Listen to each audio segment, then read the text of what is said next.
Bharatiya Janata party हर constituency में अपने काम को बढ़ाने के लिए कार्यरत है, काम कर रही है।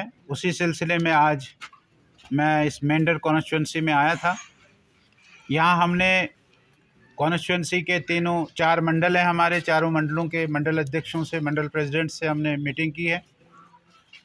ये कॉन्स्टिट्यूंसी जो नई पार्लियामेंट्री कॉन्स्टिट्यूंसी बनी है लेह अपने रजौरी और अनंतनाग, उस कॉन्स्टिट्यूंसी का, पार्लियामेंट्री कॉन्स्टिट्यूंसी का भी ये हिस्सा है।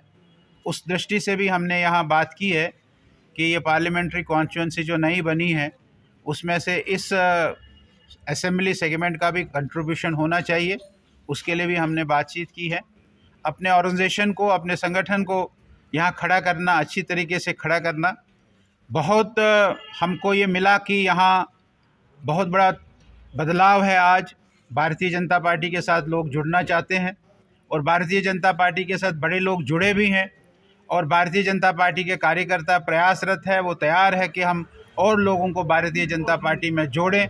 और मुझे उम्मीद है कि हमारे कार्यकर्ताओं के आधार पर, हमारे कार्यकर्ताओं के ताकत पर, हमारे कार्यकर्ताओं के परिश्रम से, मेहनत से ये मेंढर की कॉन्स्टिट्यूंसी में भारतीय जनता पार्टी में यहाँ के अच्छे लोग भारतीय जनता पार्टी ज्वाइन करेंगे और ये मेंढर की कॉन्स्टिट्यूंसी भारतीय जनता पार्टी के हक में होगी, ऐसा मेरा पूरा भरोसा। खोल साहब, रिसेंटली एक अटैक हुआ जिसमें हमारे 5 जवान शहीद हुए इसी मेंढर के अंदर। सर, कैसे देखते हैं पाकिस्तान लगातार इस तरीके के प्रयास कर रहा है, तो क्या एक बार फिर से सर्जिकल स्ट्राइक की जरूरत है? वो जो स्ट्राइक करनी थी वो तो हमारे प्रधानमंत्री जी फैसला करेंगे, लेकिन ये पिछले 37 सालों से अब ये जो हमारा पड़ोसी है ये इस प्रकार की हरकतें करता है, ये हरकतों से बाज नहीं आता है। कश्मीर में अब उनको लगा कि भाई अब हमारी ताकत वहाँ, हमारी वहाँ दाल नहीं गलेगी, इसलिए उसने डोडा, किश्तवाड़ और इधर रजौरी, पुंछ की तरफ अपने काम को करने का प्रयास किया है।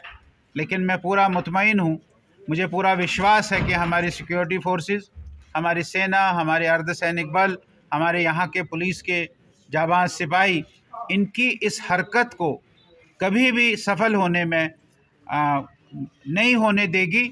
लेकिन ये बात ठीक है कि हमारे 5 जवान शहीद हुए हैं, हम उन शहीदों के हक में उनको श्रद्धांजलि देते हैं, लेकिन इसका ये मतलब नहीं है कि उनकी कोई विजय हुई है।